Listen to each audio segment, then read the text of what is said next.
réduction échalote citron.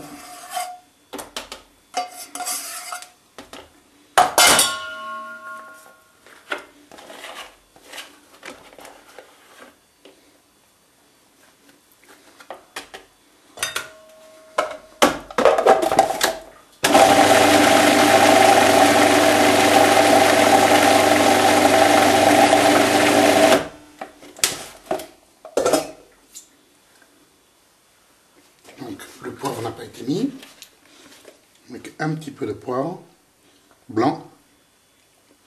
Ça ne demande pas d'être trop assaisonné, hein.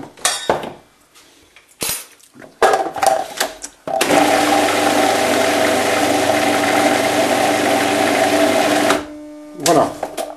Donc mes deux farces sont prêtes. Maintenant je vais procéder au montage de la terrine. J'ai préparé les poches avec des douilles. Voilà, donc je garnis ma poche, une poche que j'ai préparée. Voilà, ça c'est la poche avec le saumon. Je vais la réserver. Faire la même chose avec la farce à base de merlan.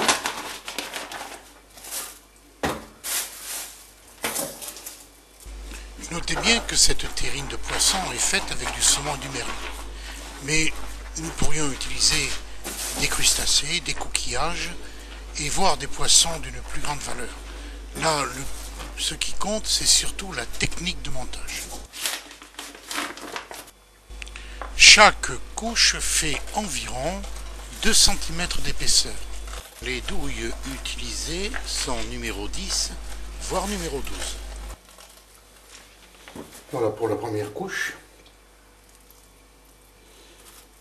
Bien lissé et bien tassé. Là-dessus, je vais mettre une rangée de crevettes. Je ne mettrai pas de dés de saumon dans la première couche, de manière à bien faire ressortir les crevettes. On pourrait remplacer les crevettes par des écrevisses, par de la noix de Saint-Jacques. Bien sûr, le goût serait différent, mais le prix de revient également différent.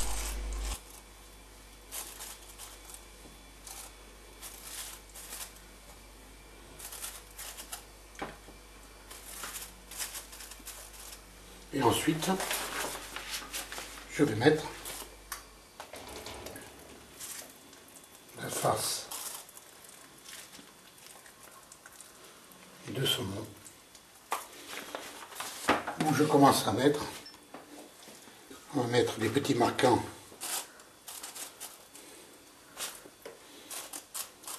pour faire un contraste.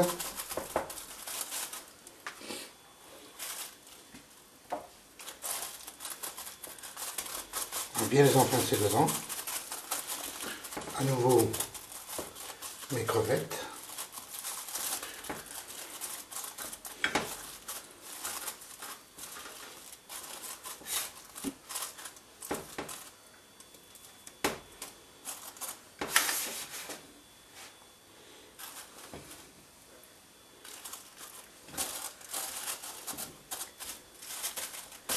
Voilà, et ensuite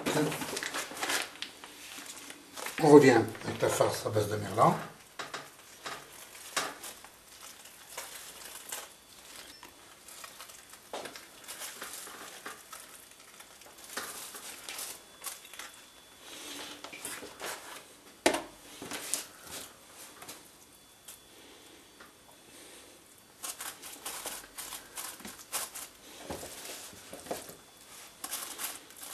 Alors j'en ai pas mis dans la première couche, c'est volontaire.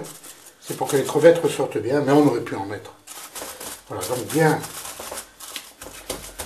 tasser à chaque fois. Et je recommence.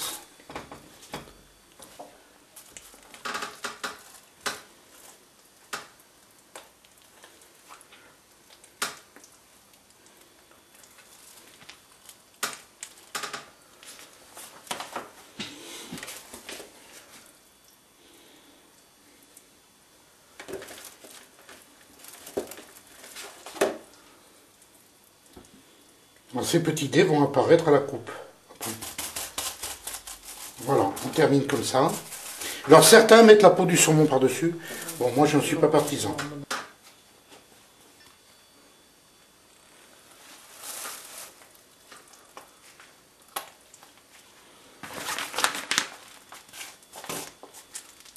Voilà, donc ça c'est pour terminer la terrine. Je vais bien lisser.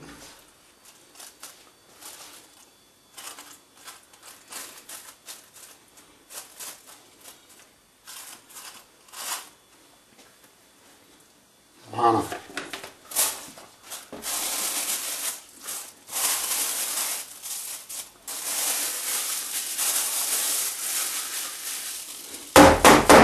Et bien tassé pour chasser l'air qui pourrait se trouver dedans. Voilà, maintenant je vais enfourner et cuire ça au bain-marie. La terrine est enfournée dans un four chaud au bain-marie à 180 degrés. On peut baisser la température ensuite à 150 degrés au bout de 15 minutes. On sortira la terrine quand elle sera à cœur, au moins à 70 degrés. Comptez 2 heures de cuisson. Voilà, la terrine est cuite. On va maintenant la mettre à refroidir et après le démoulage, on fera un beau décor.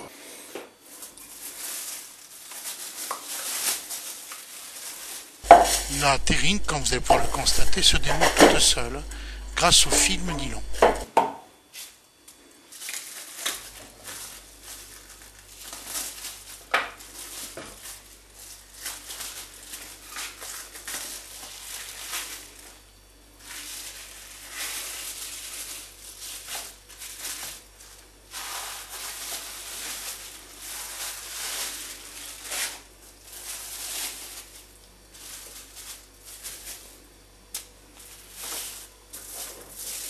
Voilà.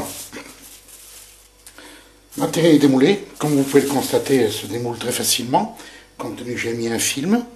Maintenant, je vais faire un petit décor, uniquement pour faire voir un petit peu ce qu'on peut faire. Quelque chose de très simple. Voilà, donc j'ai fait une gelée blanche. Je vais faire le fond de gelée pour pouvoir glacer, faire un glaçage au moule de mon pain de poisson. Voilà, donc 1 centimètre à peu près. Pas la peine de le faire trop épais. Hein. Voilà, en deuxième temps, je vais décorer la terrine. Pour l'instant, ça, je vais le mettre au frigo à cailler. Donc, j'ai prélevé un peu de gelée dans un récipient, de manière à coller mon décor. Donc, avec le pinceau, je vais mettre un petit peu de gelée. Voilà. Comme ça.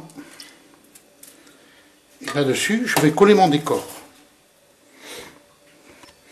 Voilà, compte tenu que j'ai fait une terrine aromatisée au fenouil, je me suis gardé une petite branche de fenouil. Et je vais, comme ça, rappeler que ma terrine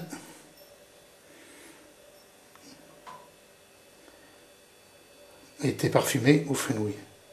Le décor est volontairement très simple. Fenouil et crevettes pour rappeler l'aromatisation et le contenu de la terrine. Voilà pour la première partie.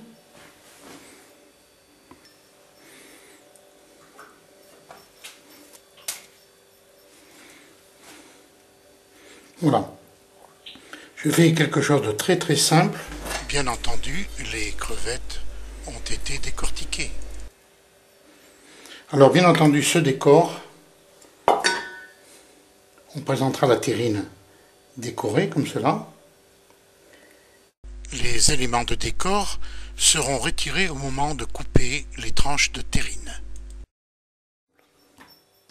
Bon, voilà le fond que j'ai préparé et caillé.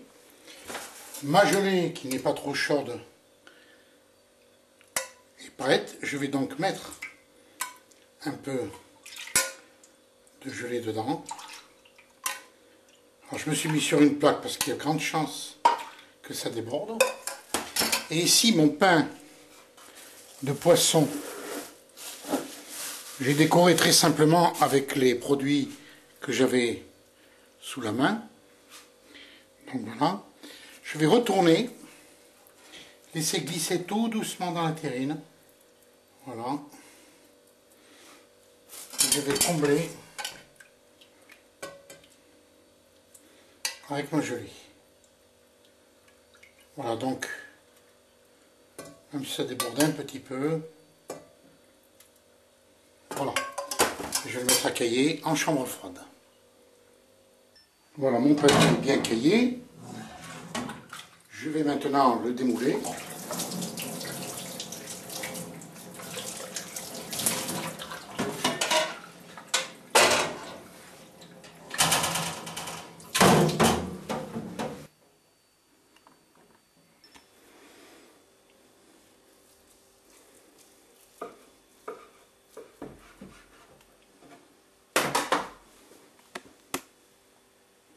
Voilà donc ma terrine.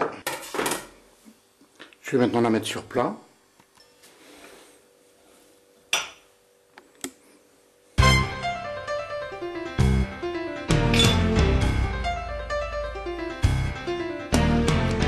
Voilà, la terrine de poisson est terminée.